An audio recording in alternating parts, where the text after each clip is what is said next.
Oh my gosh. It is so much more controllable. Holy crap. Woo! Well, hey everybody, how you doing? Next to me is my 1986 Porsche 944, aka Project Weekend Racer. The whole idea of this project is to basically do what that sounds like. Buy a weekend racer, but not just any weekend racer, a very budget conscious weekend racer. So we went out, we bought a very cheap depreciated sports car that needed some stuff to get it up to snuff. We did the stuff to get it up to snuff, and then we took it racing. But not just any form of racing, economical forms of racing, namely autocross racing. And in fact, just a couple weeks ago, we did the very first autocross event with this car, and it did wonderfully. Both myself and my broski Mitchell drove the car. This thing did a total of 16 runs in a single day, and it performed flawlessly. I could not be more thrilled with how it did. However, mostly just in terms of reliability. Of course, in terms of competitiveness, this 38-year-old sweetheart is falling back in the ranks just slightly. So in this episode, we're going to do just a couple of mods that are very budget friendly, mind you, keeping with the Project Weekend Racer theme, to be able to bring this thing hopefully up to snuff a little bit further and make it that much more competitive compared to the rest of our field. So thank you so much for tuning in to Fun Ahead TV. Let's get right into it. What do I do? So, like I said, when we did the first autocross with this thing, it performed flawlessly. And we had an awesome time going out there and just ripping this thing around an autocross course. However, I personally finished 15th out of 20 in our run group, which on one hand I was happy about because we didn't finish last, but on the other hand, I know this car can do better. The tires that were on this car for that first race were 10-year-old all-season tires made by a company called Definity.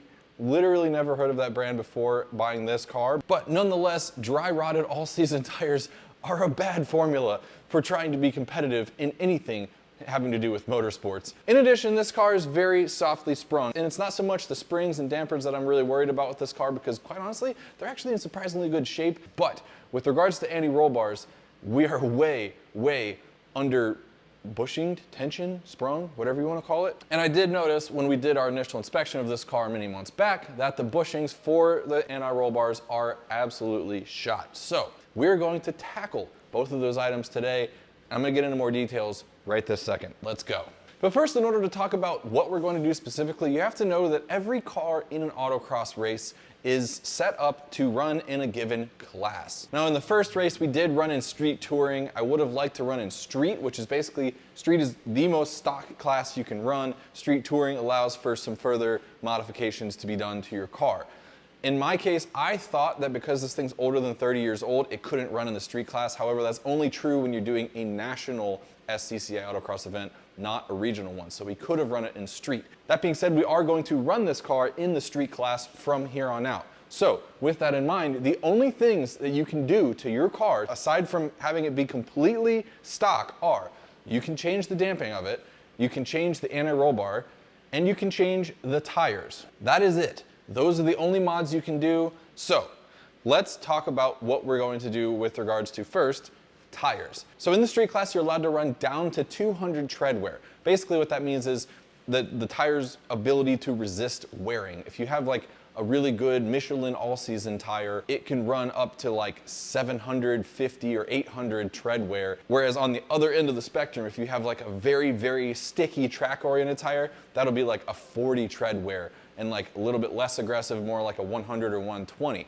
So you can run a pretty aggressive tire being that you're running 200 tread wear, but it is still a street legal tire. The whole idea being that this car is still a street car and it's not just track setup only. Many minutes later. Well, all right, everyone. It has now been a few days since the footage you just saw. So I've made a move on the tires. Now, there's a couple of rules having to do with wheels and tires if you're running in the stock class. With regards to wheels, you have to run the stock wheel width. And the wheels that were on the 944, the Fuchs, are the original lightweight wheels that came on this car from the factory, so we're good there. You can, however, go up in size by 1 inch if you choose to. Finding tires that are sporty enough to fit a 15-inch rim is actually very difficult. Obviously, the automotive industry as a whole has shifted towards having bigger and bigger rims, and 15-inch rims are basically obsolete at this point. So that leads us to the tire restriction. And actually the street rules say you can run whatever tire size you want to on the stock rims as long as they fit, and you have to make no modifications to the car whatsoever. So I wanted to go a little bit wider because, well, honestly, it seems like we have the clearance within the fender wells of this car to be able to fit a wider tire. But I didn't want to go too wide because I didn't want to risk rubbing. So what I ended up doing was going up from 215 to 225. I ended up having to go down in size for sidewall a little bit. So what we've ended up with is this.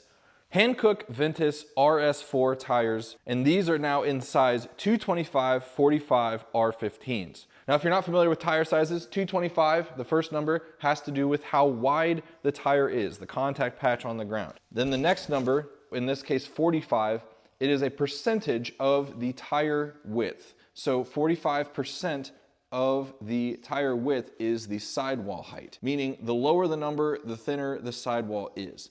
And then the last number, R15, R means radial, and 15 means the tire diameter for the wheel. So we were running 215 60 R15s, which means that 60% of the 215 tire, the old Definity tires, was the sidewall height. That's a tall tire. That means we are actually running a much smaller diameter tire. So therefore, our top speed is definitely going to be affected. But because this is autocross, top speed isn't so important. I'd rather have the acceleration. Basically, we're gearing the car down by going smaller in diameter. So, but that leads me to the big question. Will we rub? Let's go ahead and throw these tires on the car and find out. All right, well, we've got them installed, as you can see, and they are very clearly much smaller in diameter. Honestly, though, that's okay, because race car. So now we only have one thing left to do with regards to these tires. Let's go ahead, take it for a quick spin, and make sure that nothing is rubbing. It might be close. Here we are. And as expected, the wheel diameter is playing a huge role in overall top speed, like I had already previously mentioned. In fact, I did a calculation beforehand, yes, in Excel, because I'm a freaking dork and I like making spreadsheets, but I calculated that we're gonna be losing just over 5 miles an hour of top speed at the top of second gear, which in the first autocross that we didn't come out of second gear. So on some longer, bigger courses, it's very possible that we're going to have to add a 2-3 upshift. Anyway, what I'm trying to say is, let's go ahead and see how the tires do. So right away I can just tell, I mean, the old tires gripped up surprisingly well on like the open road, but right away I can just already tell that these grip up so much better. And I can definitely tell that the smaller diameter is helping acceleration. That obviously bodes well for second gear and third gear accelerations in the case of driving on an autocross course. Let's see how second gear acceleration feels. Here we go. All right, so this is the autocross situation. Better. All right, here we go. Let's go into this corner here and just see how she feels.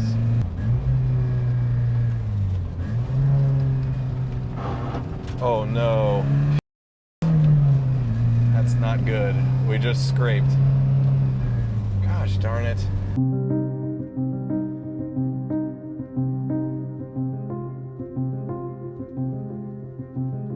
All right, partying peeps. Well, from scene to scene, I have shifted moods significantly. Why? Because I just discovered where our rub was coming from. Let me go ahead and show you.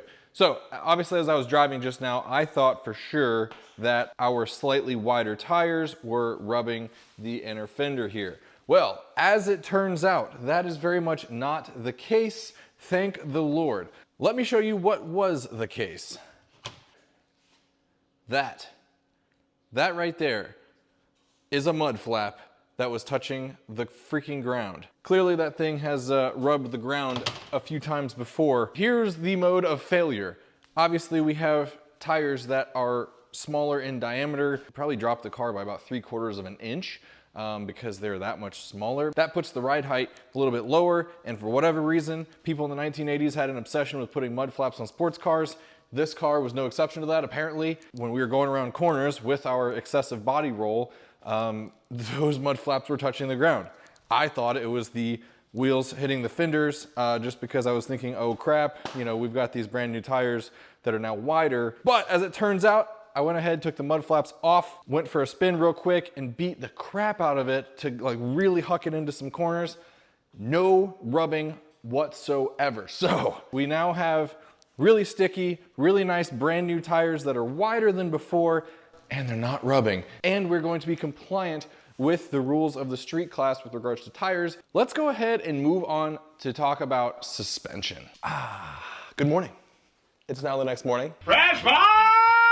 Now that we have our tire saga solved from yesterday, it is now time to start looking into suspension updates. For suspension, we can change dampers and we can change anti-roll bar. Now, sticking with the budget-friendly, budget-minded situation of Project Weekend Racer here, we're not going to buy an expensive set of dampers for this car, but what we are gonna do is make some changes to the anti-roll bar.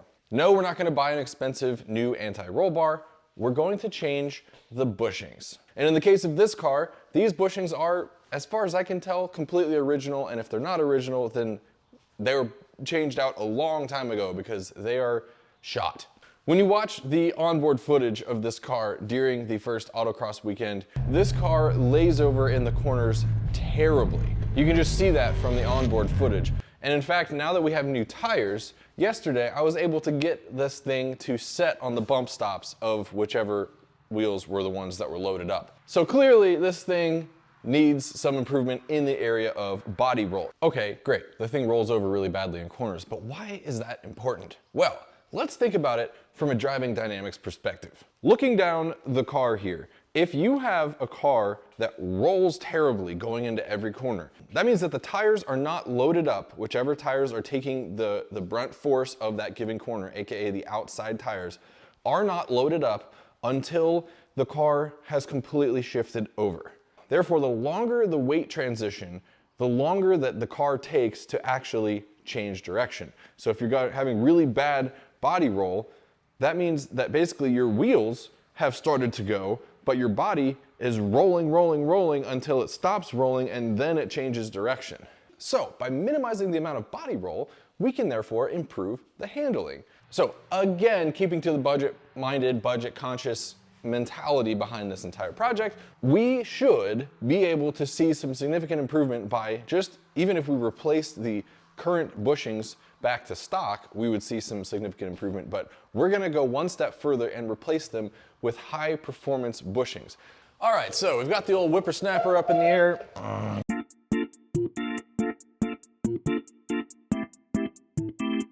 Okay, so we've got the old whippersnapper up in the air. Let me go ahead and give you the lay of the land with regards to anti-roll bars. Here it is. This right here is the anti-roll bar for the front end of the 944. There's also a rear one as well. That's this right here, but as you can see, it is very thin compared to the front one, which tells me that the engineers were trying to get the front end not to roll more so than the rear.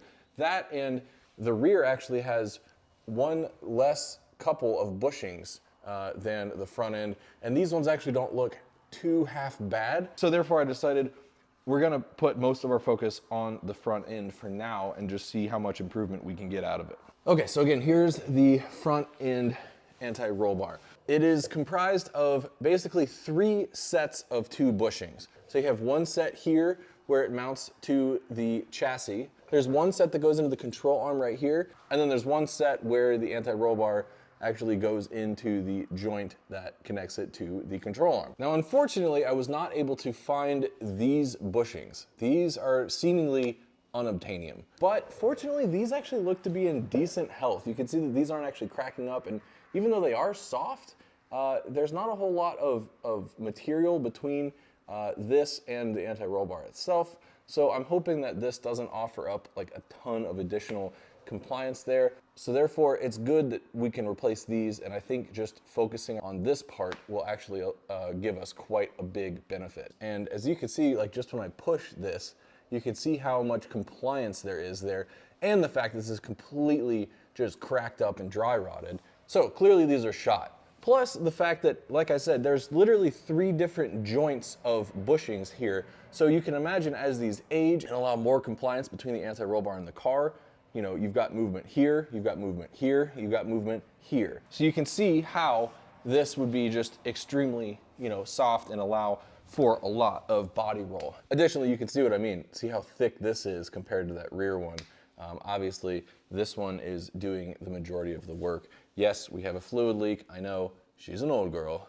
It is what it is. All right, so I'm gonna go ahead and zip zap off this anti-roll bar. We'll get it up on the bench and see if we can't start taking these bushings out and replacing them with some new beefcake ones. Alrighty, so we've got our anti-roll bar chilling here on the table, as you can see.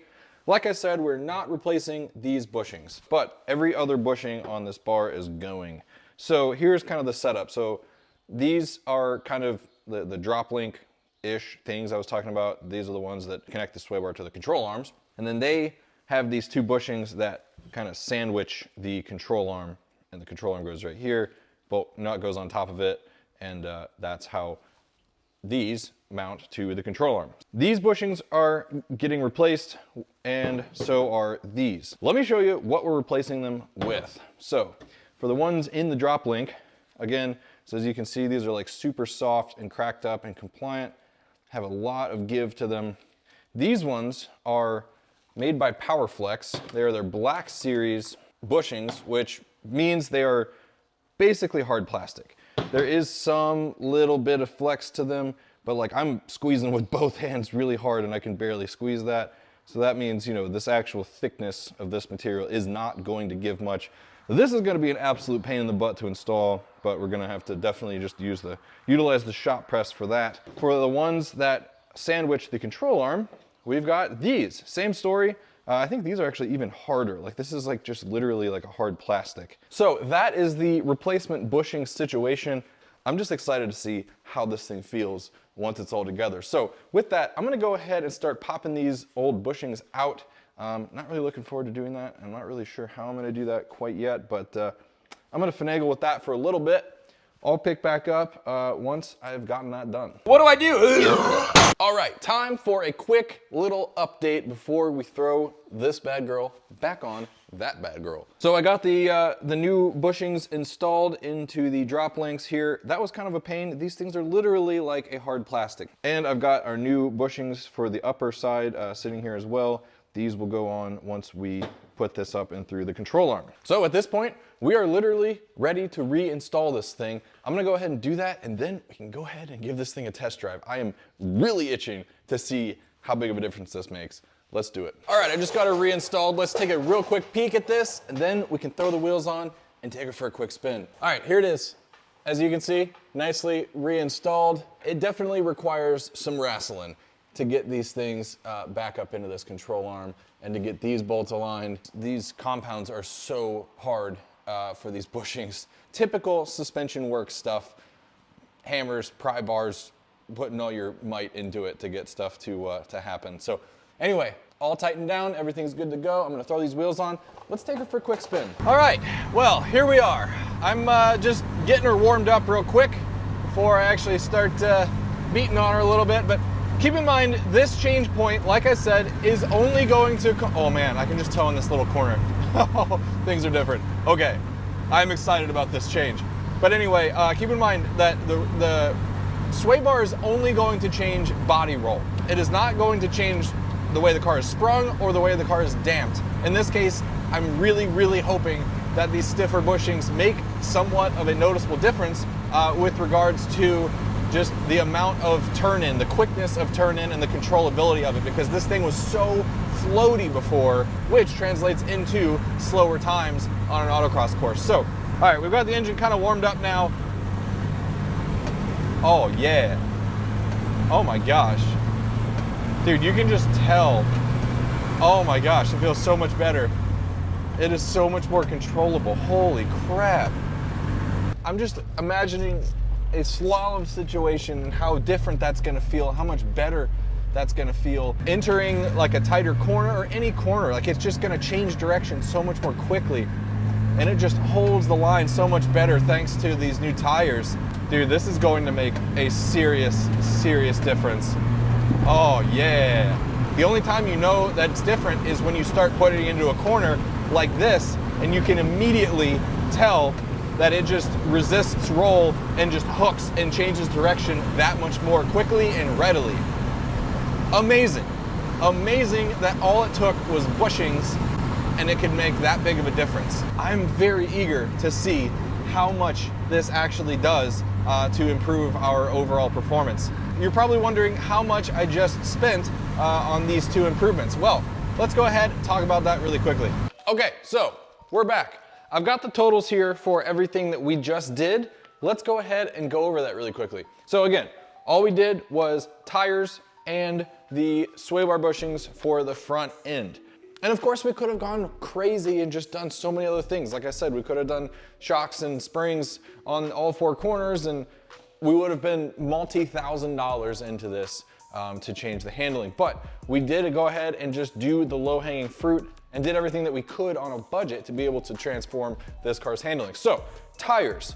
I bought the Hankook Ventus RS4 tires. Those were $716.88 shipped to my front door, and I spent another $160 to get those mounted and balanced. For performance tires, I can't really complain. That's not too bad. Next up, bushings. $52.99 for the outer bushings, and then $48.99 for the lower ones that went into that drop link, for a total of $101.98 for those. All told, $978.86. Yes, $1,000 is kind of a lot, but when you consider in the bigger picture, the bushings can just stay in the car forever. It's not like those have to be changed out, and the tires are gonna last a long time as well. I mean, autocross really doesn't beat up your tires all that much, considering the runs are so short. It's like putting tires on any other car is my point, and we got a huge performance gain out of it. So at the end of the day, $1,000 completely transformed this car's handling. What's gonna be interesting to see, however, is how well it now stacks up against the competition. Like I said, in the last autocross, we finished 15th out of 20 guys. At the end of the day, I wasn't that mad because we didn't finish last, but I would love to be more competitive than that. So we will see in the next autocross very soon how well we stack up against the competition with these new changes to the car. Anyway, we're gonna go ahead and call it here for today. We did a lot to change this car and make it refreshed from a handling standpoint, make it handle more like a 944 should. Thank you all so much for being here today. If you enjoyed this video, please do me a huge favor and hit that like button. It really, really helps out my channel a lot. And subscribe if you want to see even more content with this car or that car. And if you want to see how this thing does in the next autocross, definitely subscribe and hit that bell so that you get notified right when the videos go live. And also, do me a huge favor and share this video with someone else that you think might find it interesting. So, thank you all so much for being here today. I appreciate each and every one of you for being here. Yes, you, I'm looking right at you, and I will see you all in the next video. Thanks, see you. Thanks so much for watching that video. If you want to see even more great Fun Ahead TV content, please click the link right here. I'll see you over there. What do I do?